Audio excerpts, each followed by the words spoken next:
Olá, boa tarde. Você acompanha agora notícias do Brasil e do mundo desta terça-feira. O reajuste da contribuição de empreendedores individuais para a Previdência Social entrará em vigor hoje para boletos com vencimento a partir desta data. O valor que estava em R$ 65,10 com um salário mínimo de R$ 1.302, agora ficará em R$ 66. O aumento segue o novo valor do benefício, de R$ 1.320, anunciado no dia 1º de maio. Para os MEIs caminhoneiros, que pagam mais para a Previdência Social, a contribuição passará de R$ 156,24 para R$ 158,40. Microempreendedores individuais e profissionais autônomos com regime tributário e previdenciário simplificado pagam 5% do salário mínimo por mês para o Instituto Nacional do Seguro Social. Já o MEI Caminhoneiros recolhem 12% do salário mínimo. Cada atividade tem um valor adicional de contribuição, que varia conforme a área de atuação. Quem exerce atividades ligadas ao comércio e à indústria, por exemplo, paga R$ 1 a mais, referente a um imposto sobre a circulação de mercadorias e serviços administrado pelo estado onde reside. Já os trabalhadores que executam serviços contribuem com R$ 5,00 a mais de imposto sobre serviços administrado pelo município onde habitam.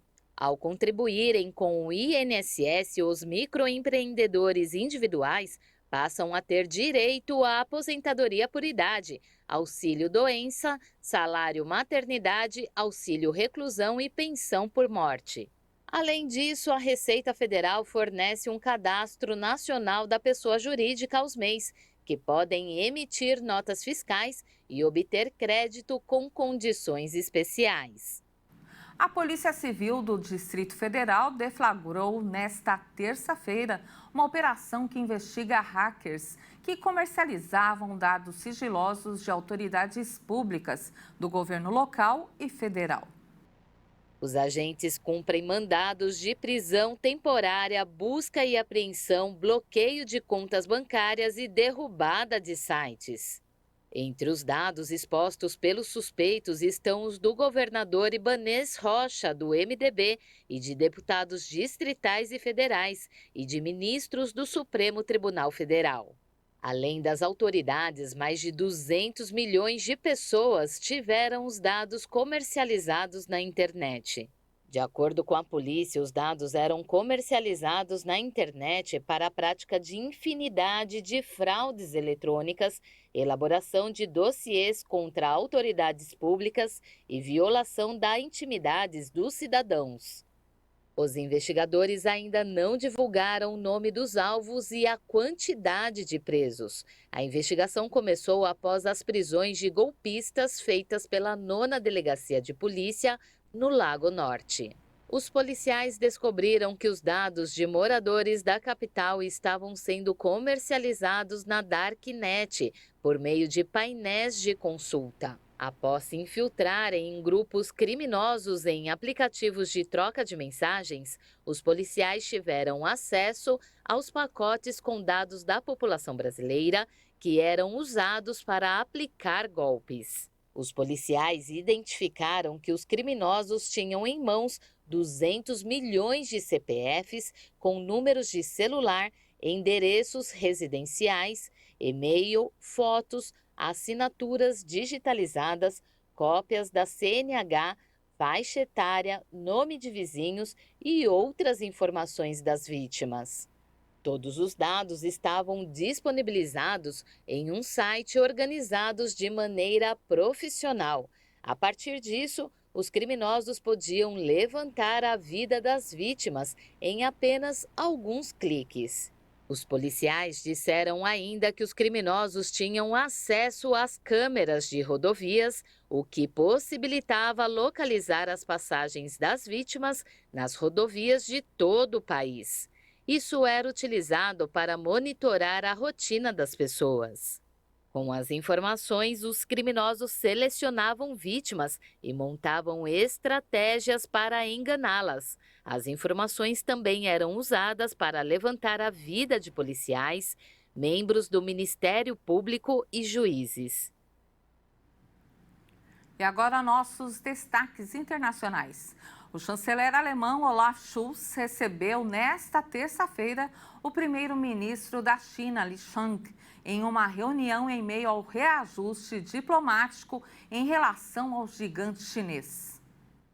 Nomeado em março, o líder da China escolheu a Alemanha para a primeira viagem oficial ao exterior.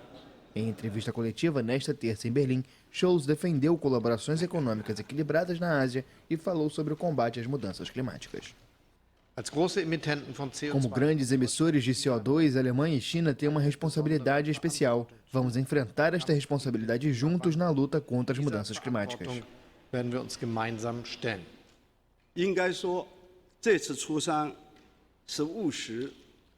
Devo dizer que a negociação foi pragmática, eficiente e alcançou resultados frutíferos. Vamos anunciar formalmente o estabelecimento de um mecanismo de diálogo e cooperação em mudanças climáticas e transição verde. Nossos dois países também vão realizar o terceiro diálogo Alemanha-China em alto nível financeiro.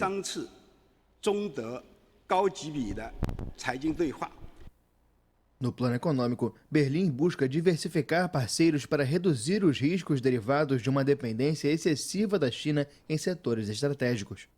Mas no nível diplomático, as divergências entre os países são muito mais marcantes. Das ameaças chinesas contra Taiwan, às acusações de desrespeito aos direitos humanos da minoria uigur, passando pela falta de condenação de Pequim à invasão russa da Ucrânia.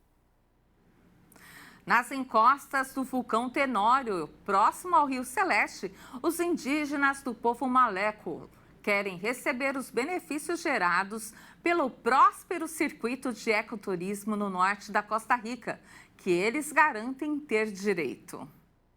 As águas azul turquesa do Rio Celeste, na Costa Rica, atraem mais de 1.000 turistas todos os dias. O local faz parte do Parque Nacional Vulcão Tenório, um atrativo natural de florestas frondosas que ocupa cerca de 18.000 hectares no norte do país. Mas os visitantes geralmente não chegam à comunidade vizinha de Palenque e Margarita, onde empreendedores do povo indígena Maleco oferecem passeios de ecoturismo sob uma ótica diferente do mundo. O passeio de Dagoberto, um dos guias Maleco, custa $65 por pessoa, mas já faz meses que ele não recebe ninguém. Nosso passeio consiste em uma caminhada entre plantas medicinais, arco e flecha, aulas de arte, uma tradicional cerimônia Maleco com trajes indígenas, tudo na linha Maleco, e um almoço típico da Costa Rica. Os Malecos são um dos 8 povos nativos da Costa Rica, que juntos representam 2,4% dos 5.200.000 habitantes do país. Eles vivem nas encostas do vulcão Tenório, próximo ao Rio Celeste. A tradição exige que, para entrar na área do Parque Nacional, o visitante se purifique com cacau. Mas ninguém explica isso aos turistas que visitam o rio e o vulcão. A localização remota da comunidade é uma desvantagem e os Maleco reclamam que o governo se beneficia da receita gerada pelo Parque Nacional sem levar os nativos em consideração. Os 3.000 hectares de terra são uma reivindicação do território Maleco original. Nos territórios indígenas da Costa Rica quase não há trabalho. Como você vai sobreviver? Tudo é dinheiro agora. Há muito tempo os indígenas não precisavam de dinheiro, mas agora precisamos para sobreviver. De acordo com a Organização de Direitos Humanos, Grupo de Trabalho Internacional sobre Assuntos Indígenas, atualmente existem apenas 3 comunidades em 41,3% dessas terras. Para os indígenas, integrar o povo Maleco ao circuito de ecoturismo seria um benefício para a comunidade e também agregaria valor ao passeio para os turistas. E eu volto daqui a pouco com mais notícias às 5 da tarde. Até já!